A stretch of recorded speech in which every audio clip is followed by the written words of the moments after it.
आप देख रहे हैं सत्यहिंदी.com।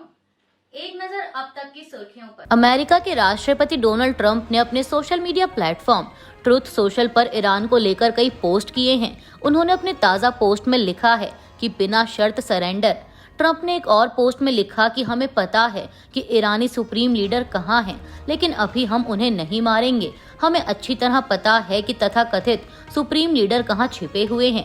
वह एक आसान निशाना है, लेकिन फिलहाल वहां सुरक्षित हैं। ट्रंप ने कहा कि हम उन्हें अभी हटाने नहीं जा रहे हैं, कम से कम अभी तो नहीं, लेकिन हम यह भी नहीं चाहते कि आम नागरिकों या अमेरिकी सैनिकों पर मिसाइलें दागी जाएं। हमारा सब्र अब खत्म होता जा रहा है। वहीं इससे कुछ ही मिनट पहले ट्रंप ने कहा था कि ईरान के आसमान पर अब हमारा पूरा नियंत्रण है। उन्होंने कहा कि ईरान के पास अच्छे स्काई ट्रैकर्स और अन्य रक्षा उपकरण थे और बड़ी मात्रा में थे, लेकिन वे अमेरिका में बने, डिजाइन किए और तैयार किए गए उपकरणों की बराबरी नहीं कर सकते। अमेरिकी राष्ट्रपति ने आखिर में कहा कि कोई भी इसे अमेरिका से बेहतर नहीं कर सकता। ईरान के सर्वोच्च नेता आयतुल्ला अली खामेनेई ने एक्स पर किए पोस्ट में कहा है कि ईरान कभी भी इसराइल के साथ सुलह नहीं करेगा। एक अन्य पोस्ट में उन्होंने लिखा कि युद्ध शुरू हो गया है। वहीं अमेरिकी राष्ट्रपति के बयान के बाद आयतुल्ला अली खामेनेई ने भी एक्स पर एक पोस्ट किया, जिसमें उन्होंने कहा कि हमें आतंकवादी ज़ायनिस्ट शासन का कड़ा जवाब देना चाहिए। हम ज़ायनिस्टों पर कोई दया नहीं दिखाएंगे। इसराइल के विदेश मंत्री गिदियोन सार ने कहा है कि इस्राएली सेना की कार्रवाई का मकसद ईरान की सत्ता को बदलना नहीं है। उन्होंने कहा कि इस कार्रवाई का ऐसा नतीजा निकल सकता है, लेकिन यही उसका मकसद नहीं है। गिदियोन सार ने पत्रकारों को बताया कि इसराइल के 3 प्रमुख उद्देश्य क्या हैं। विदेश मंत्री सार के मुताबिक सबसे पहला ईरान के परमाणु कार्यक्रम को गंभीर रूप से नुकसान पहुंचाना, और यह काम अभी पूरा नहीं हुआ है। उन्होंने कहा कि हमारे पास अभी भी कई लक्ष्य बाकी हैं। साथ ही उन्होंने दावा किया कि अब ईरानी हवाई क्षेत्र में इसराइल के लड़ाकू विमानों को बढ़त हासिल है। उन्होंने कहा कि इसराइल का दूसरा उद्देश्य ईरानी शासन के बैलिस्टिक मिसाइल कार्यक्रम को गंभीर रूप से नुकसान पहुंचाना है, और आखिरी इसराइल राष्ट्र को मिटाने की ईरानी योजना को गंभीर रूप से नुकसान पहुंचाना है। ईरान और इसराइल के बीच संघर्ष बढ़ता ही जा रहा है। साथ ही दोनों देशों में मरने वालों का नया आंकड़ा भी सामने आया है। गैर लाभकारी संगठन human rights activist in Iran दोनों देशों के बीच बमबारी शुरू होने के बाद से हताहतों की संख्याओं पर नजर रख रहा है। संगठन के मुताबिक इसराइली हमलों में 224 आम लोग मारे गए और 188 घायल हुए। वहीं उन्होंने बताया कि ईरान के 109 सैन्य कर्मी भी मारे गए हैं और 123 घायल हुए हैं। इसके अलावा 119 लोग ऐसे हैं जिनकी पहचान अब तक नहीं हो पाई है। संगठन की ओर से दिए गए आंकड़ों के मुताबिक इन सभी को मिलाकर 452 लोग मारे गए हैं और 646 घायल हुए हैं। वहीं ईरान की सरकारी मीडिया अब तक मौतों की संख्या के बारे में चुप है। इसके अलावा इसराइल के स्वास्थ्य मंत्रालय ने जानकारी दी है कि सोमवार से 154 घायल लोगों को इसराइल के अस्पतालों में ले जाया गया। इसराइल ने दावा किया है कि शुक्रवार से ईरानी हमलों में कम से कम 24 लोग मारे गए हैं। संयुक्त राष्ट्र की परमाणु निगरानी एजेंसी का कहना है कि उसे ईरान के नातांज स्थित यूरेनियम संवर्धन संयंत्र के जमीन के निचले हिस्से पर सीधे हमले के संकेत मिले हैं। अंतर्राष्ट्रीय परमाणु ऊर्जा एजेंसी ने कहा है कि उसने शुक्रवार को इसराइल के हमलों के बाद इकट्ठा किए गए सैटेलाइट चित्रों का विश्लेषण किया।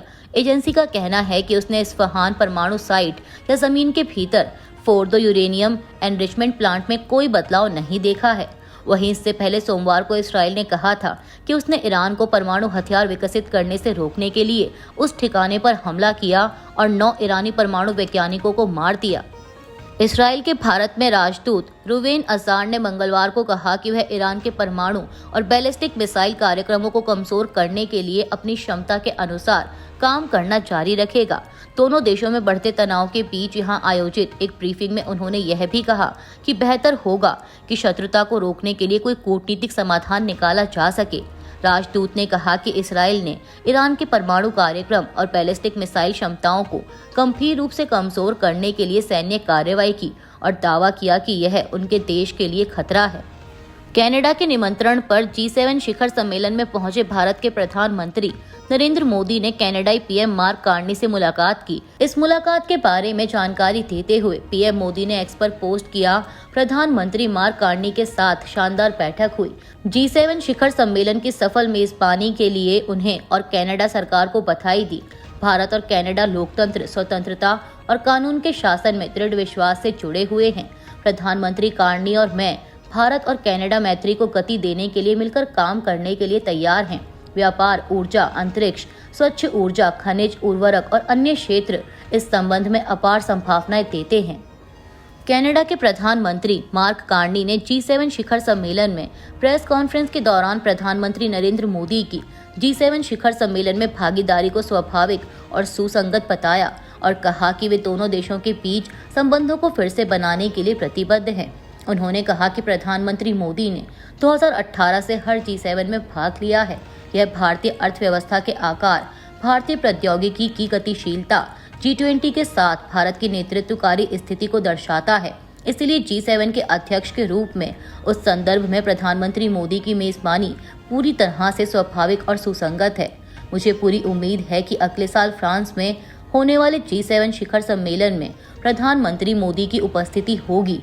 आज की बैठक द्विपक्षीय संबंधों के लिहाज से महत्वपूर्ण थी।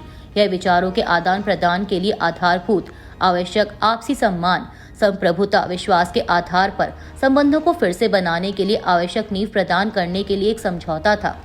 कनाडा के पीएम की ओर से जारी बयान में बताया गया कि इस मुलाकात के दौरान दोनों नेताओं ने नए उच्चायुक्तों को नामित करने पर सहमति जताई है। अभी के लिए बस इतना ही। बाकी की खबरों के लिए जुड़े रहिए सत्यहिंदी.com के साथ। Copyright disclaimer under Section 107 of the Copyright Act 1976. Allowance is made for fair use for purposes such as criticism, comment, news reporting, scholarship, and research. Fair use is a use permitted by copyright statute that might otherwise be infringing.